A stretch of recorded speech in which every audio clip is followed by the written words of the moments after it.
Hi friends, welcome to Indhu's kitchen. இன்றைக்கி நம்மளோட கிச்சனில் ஒரு வருஷம் வரைக்குமே கெட்டு போகாமல் இருக்கக்கூடிய ஒரு டேஸ்டான மாங்காய் ஊறுகாய் எப்படி செய்கிறதுன்னு பார்க்கலாம். இந்த மெத்தடில் நீங்கள் ஊறுகாய் செஞ்சு பாருங்கள். ஒரு வருஷம் வரைக்குமே கெட்டு போகாமல் ரொம்ப டேஸ்ட்டாக இருக்கும். இப்போ இதை செய்கிறதுக்காக நான் இன்றைக்கி ஒரு 1.5 கிலோ அளவு மாங்காய் எடுத்து வச்சுருக்கேன். மாங்காய் ஊறுகாய் செய்கிறதுக்கு நல்ல புளிப்பான மாங்காயாக பார்த்து எடுத்துக்கோங்க. அப்போ தான் டேஸ்ட் ரொம்ப நல்லாயிருக்கும். மாங்காயை நல்லா கழுவிட்டு ஒரு சுத்தமான துணி வச்சு துடைச்சிட்டு அதுக்கப்புறமா நீங்கள் ஊறுகாய் செய்ய ஸ்டார்ட் பண்ணுங்கள். மாங்காயில் கொஞ்சம் ஈரம் இருந்தால் கூட ஊறுகாய் சீக்கிரமே கெட்டு போக சான்ஸ் இருக்குது.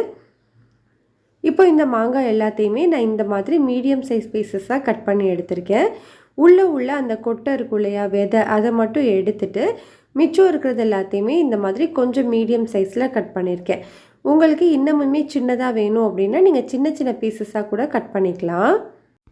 ஊறுகாய் செய்கிறதுக்கு மண் பாத்திரமோ இல்லைனா பீங்கான் பாத்திரமோ எடுத்துக்கோங்க. சில்வர் பாத்திரத்தில் நம்ம ஊறுகாய் செய்யக்கூடாது. செஞ்சோம் அப்படின்னா அந்த பாத்திரம் வீணாக போயிடும். என்கிட்ட அகலமான மண் பாத்திரமோ இல்லை பீங்கான் பாத்திரமோ இல்லை, அதனால தான் சில்வர் பாத்திரம் எடுத்திருக்கேன். இதில் ஊறுகாய் கிளறிட்டு வேறு ஒரு பாத்திரத்துக்கு நான் மாற்றிடுவேன். இப்போ இதுக்கு தேவையான அளவு உப்பு, 1/2 கப் அளவு கல்லுப்பு சேர்த்துக்கிறேன். நீங்கள் தூளுப்பு சேர்க்க போகிறீங்க அப்படின்னா இதை விட கொஞ்சம் கம்மியாகவே சேர்த்துக்கோங்க.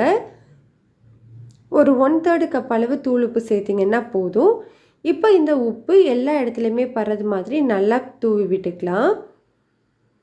ஒரு கரண்டி வச்சு நல்லா கலந்து கொடுத்துக்கோங்க. எல்லா மாங்காய் பீசஸ்லேயுமே இந்த உப்பு நல்லா மிக்ஸ் ஆகணும். நல்லா கலந்து விட்டதுக்கப்புறமா இது அப்படியே ஒரு 10 நிமிஷத்துக்கு வச்சிடலாம். இது 10 நிமிஷம் ஊறட்டும். அதுக்குள்ளே இந்த ஊறுகாய்க்கு தேவையான ஒரு ஃப்ரெஷ்ஷான பொடி ரெடி பண்ணிக்கலாம். அதுக்காக ஒரு பேனில் 3 டேபிள் ஸ்பூன் அளவு கடுகு சேர்த்துக்கலாம். கூடவே 1 டேபிள் ஸ்பூன் அளவு வெந்தயம் சேர்த்துட்டு ஸ்டவ்வை லோ டு மீடியம் ஹீட்டில் வச்சுட்டு இதுலேருந்து நல்லா வாசனை வர வரைக்கும் வறுத்துக்கோங்க. கடுகு லைட்டாக வெடிக்க ஆரம்பிக்கும். அதே மாதிரி வெந்தயம் நல்லா ஒரு செவந்து வர வரைக்கும் வறுத்துக்கணும். வெந்தயம் கரிஞ்சிடக்கூடாது. இப்போ பாருங்கள், இது ரெண்டுமே நம்மளுக்கு நல்லா வறுபட்டு வந்திருக்கு. இப்போ இதை ஒரு மிக்ஸி ஜாரில் மாற்றிட்டு நல்லா ஸ்மூத்தான பவுடரை அரைச்சி எடுத்துக்கலாம். இந்த பொடி தனியாக இருக்கட்டும். இப்போ நம்ம ஒரு 10 நிமிஷம் ஆயிருக்கு. நம்மளுக்கு மாங்காயில் உப்பு நல்லாவே சார்ந்திருக்கு பாருங்கள். இப்போ இதில் நம்ம மற்ற பொருட்கள் எல்லாமே சேர்த்துக்கலாம். இது கூட நான் 1/2 கப்புக்கும் கொஞ்சம் குறைவான அளவு தனி மிளகாய்த்தூள் சேர்த்துக்கிறேன். இந்த மிளகாய்த்தூள் காரம் கொஞ்சம் ஜாஸ்தியாக இருக்கிறதுனால நான் கம்மியாக தான் சேர்த்துருக்கேன்.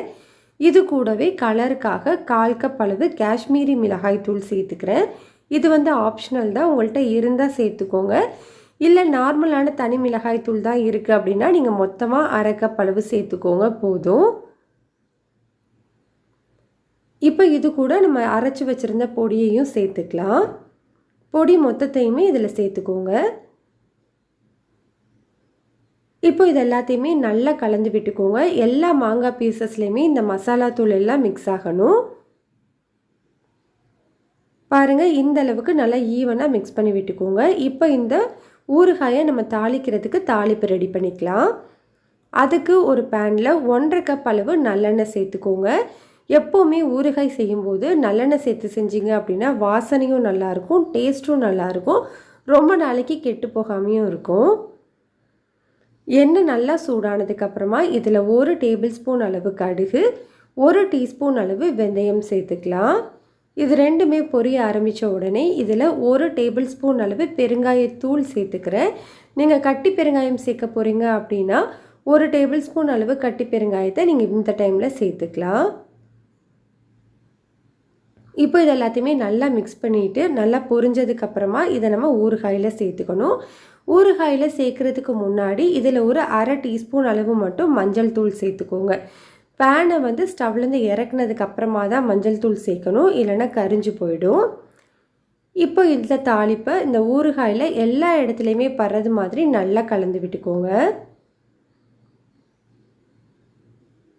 நல்லா மிக்ஸ் பண்ணி விட்டதுக்கப்புறமா இதை நம்ம ஒரு மண் பாத்திரத்துலேயோ இல்லைனா ஒரு பீங்கான் பாத்திரத்துலேயோ மாற்றிடணும். இதை அப்படியே வச்சுட்டோம் அப்படின்னா நம்மளுக்கு சில்வர் பாத்திரம் கெட்டு போயிடும். இப்போ இதை அப்படியே வந்து ஒரு மண் பாத்திரத்துக்கு நான் மாற்றி எடுத்திருக்கேன் பாருங்கள். இப்போ இதை ஒரு 2 நாளைக்கு நம்ம வெயிலில் வந்து காய வச்சுக்கலாம். வெயிலில் வச்சு எடுக்கும்போது அந்த எண்ணெய் எல்லாமே பிரிஞ்சு வரும். நீங்கள் மார்னிங் வந்து வெயிலில் வச்சுட்டு ஈவினிங் எடுத்துக்கலாம்.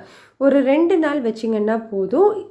வெயிலில் வைக்கிறதுக்கு முன்னாடி இது மேலே ஒரு வெள்ளை துணி வச்சு கவர் பண்ணிவிட்டு அதுக்கப்புறமா வைங்க. அப்போ தான் நம்மளுக்கு தூசி படாமல் இருக்கும்.